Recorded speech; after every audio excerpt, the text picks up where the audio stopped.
Welcome to the Geek Easy, fellow geeks, with open a beverage of your choice. Because today I am going to be doing a review of Superfriends, the 1973 version. See, I have here the complete collection on Blu-ray. I did an unboxing video for it ages ago, and each one you can see has, each season is darn it,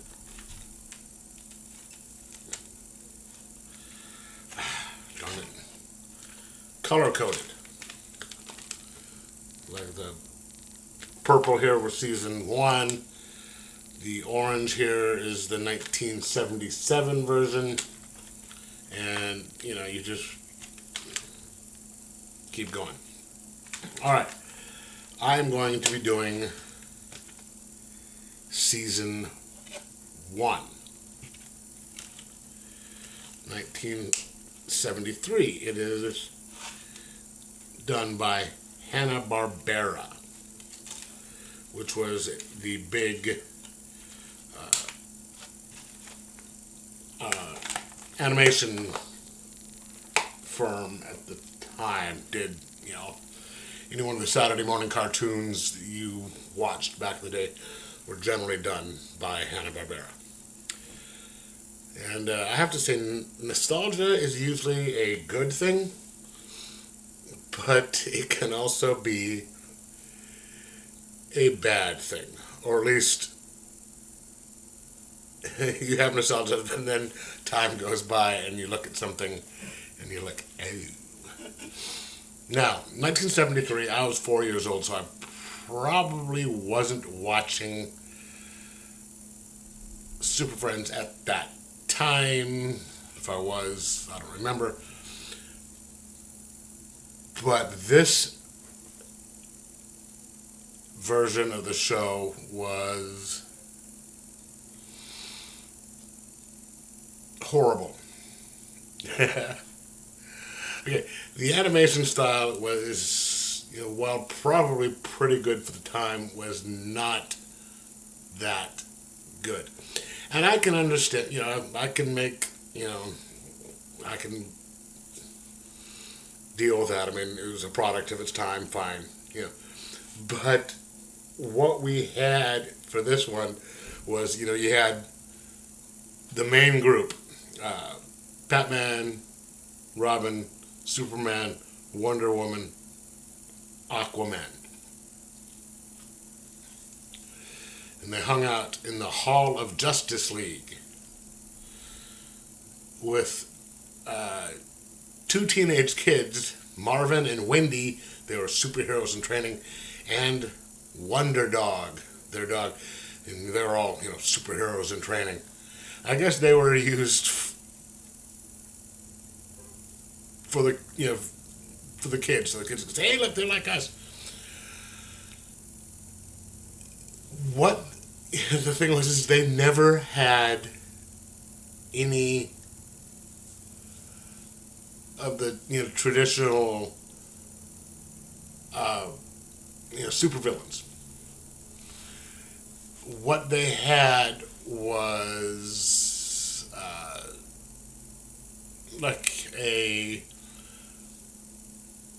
one of the bad guys in there was a guy in the blue ship who used a blue ray to take all this certain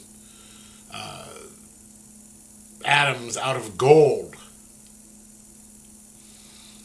So he could, get rid of the gold, because people didn't need gold, but they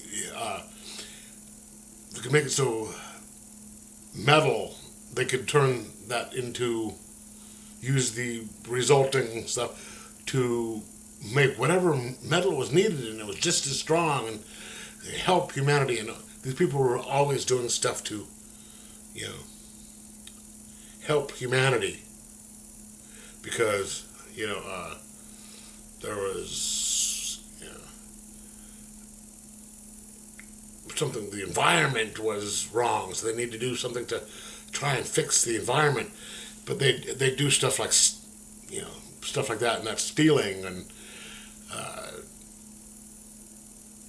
they would all come to realize the mistakes of their ways at the end, and got a little lecture on, how, things, their intentions were good,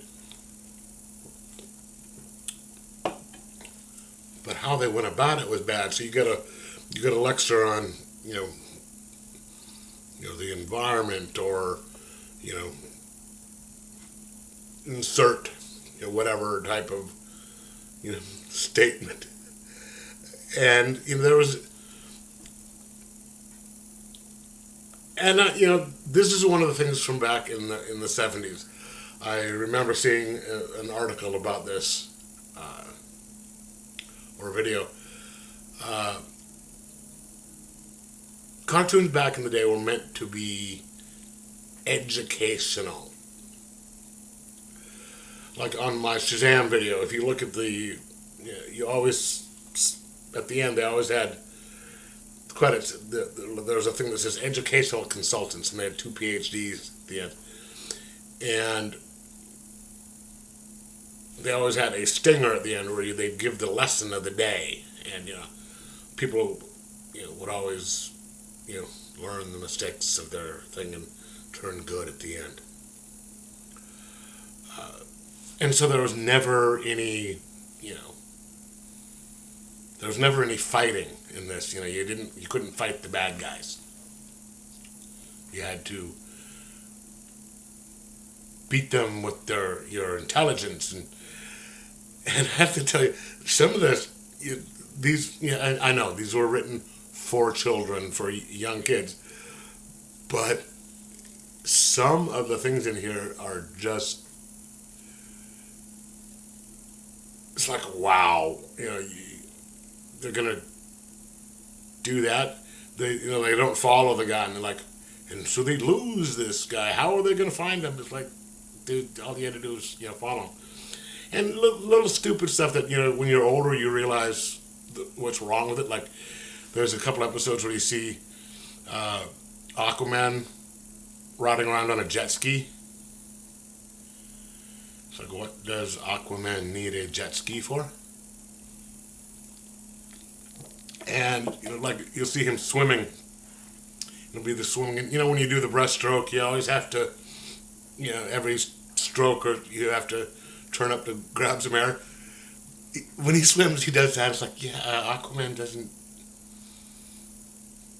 need to do that, man. He can breathe underwater. He doesn't need to take air. But that's just me nitpicking. And that's half the. If you're gonna watch this horrible stuff, the least you can do is have fun pointing out the flaws. But the fun part, it was kind of painful to watch at times. That's why it took me so long, because I could only watch like half an episode, or an episode at a time, maybe 2. Because it was just, you're like, oh. But it was still kind of fun to watch, just for knowing that you watched it, and the fun of, kind of tearing it apart, and being able to say, yes, I've seen all of this. And now I am on season 2. I just got done with season 1 a few minutes ago. And now, as you can see, I've got the first disc of season 2 in there. And that is the one that I started watching. This came out in 1978. That is the one with a little bit more advanced and stuff, and it has the Wonder Twins, form of, a water falcon, form of an ice bucket, those guys. and Gleek, because they always have to have the thing for the kids. But yeah, was it worth watching season 1? Overall, I'd say yes, because it was just the experience of watching it. You know, like I said, I didn't watch this one before, so there's no, you know,